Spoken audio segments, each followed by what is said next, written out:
Good morning guys, Marian here. Welcome back to my channel. In today's video, I wanted to give an update because we just recently passed 100 days of war between Israel and Gaza, and it is a big moment in the world of politics and for Jewish people everywhere. I wanted to come on here and share some thoughts and updates of what's been going on. Of course, I am not a politician. I don't make any of the decisions for Israel's government. Shocking, I know. Like, why did they ask me?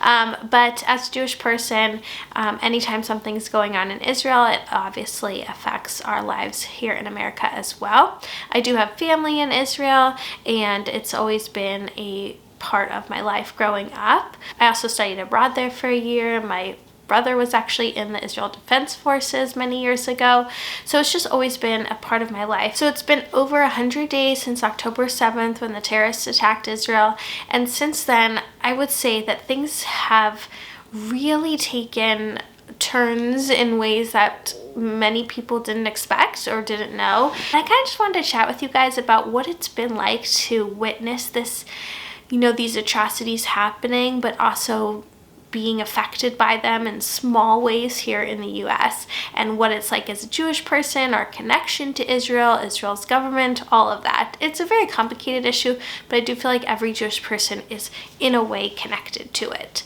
So I think what a lot of Jewish people have been surprised by, me, myself included, is that although initially the whole world seemed to be very vocal and condemn the terrorist attacks, things very, very quickly turned to, well, this is really all Israel's fault to begin with. And while, of course, I can, see the arguments for any side of any situations, I did speech and debate in high school, so I'm very used to that.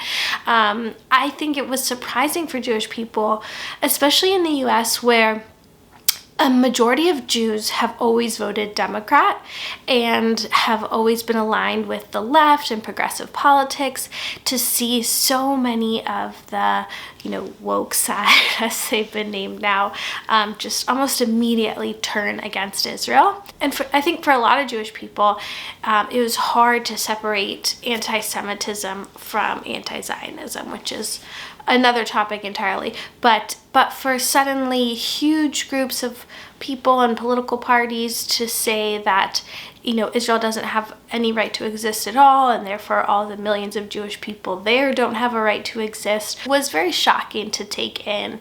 And especially because I can't imagine, and hopefully we never have to know, that if these attacks happened in the US or any other country, that any other country wouldn't respond in a similar way to a terrorist threat.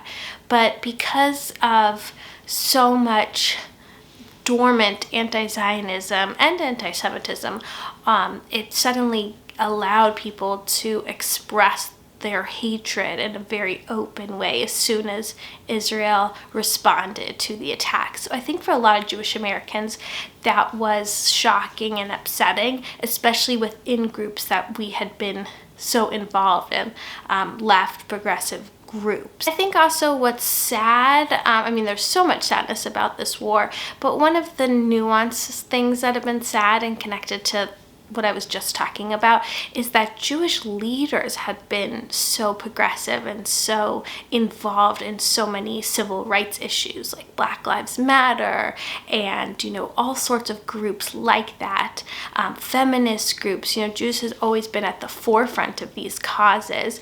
Liberal causes are so ingrained in the values of Judaism and so many Jewish people. So I think that was really hard also, is that suddenly these causes that we had really committed ourselves to weren't there to support us in our time of need. Also, on the topic of nuance, I think it was very hard for Jewish people to experience this idea that if you in any way support Israel, that means that you hate the Palestinian people, which of course is something so foreign to Jewish values. And it's interesting because if you look at any of the rallies that have taken place, especially the huge one in Washington, D.C., all of the chants, the prayers, the calls are all for peace. Like, Jewish people have wanted peace, always wanted peace.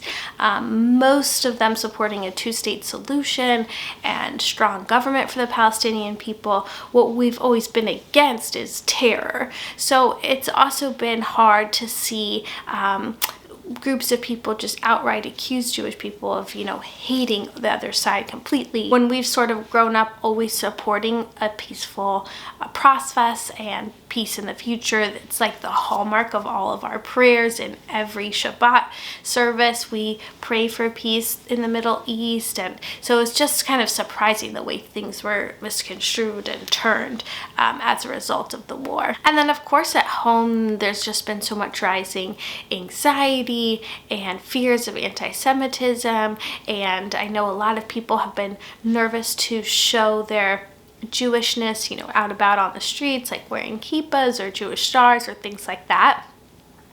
I think some of that is a little bit feeding into the hysteria, and in actuality things have been safe, and a lot of it is more hyped up online than it really exists. But of course there are serious incidents that occur, and there's definitely this like shift in the mood and nervous feelings that are definitely justified. So 100 days later, I'm not sure in the end where we are, what we've gained, what's happening. It's all just seems like so much pain is out there, and we just want peace. I have no idea how we achieve it, what's next, what's the best opportunity and solution for everybody. But I just wanted to kind of come on and share some of my reactions and thoughts about how the world has experienced the past 100 days. So thank you guys for watching this video. I'd love to chat with you more in the comments about how you personally have experienced things. I want to send love and strength to all those who are affected by the war, and we are praying for peace in the future. Thanks for watching. I'll see you in the next one.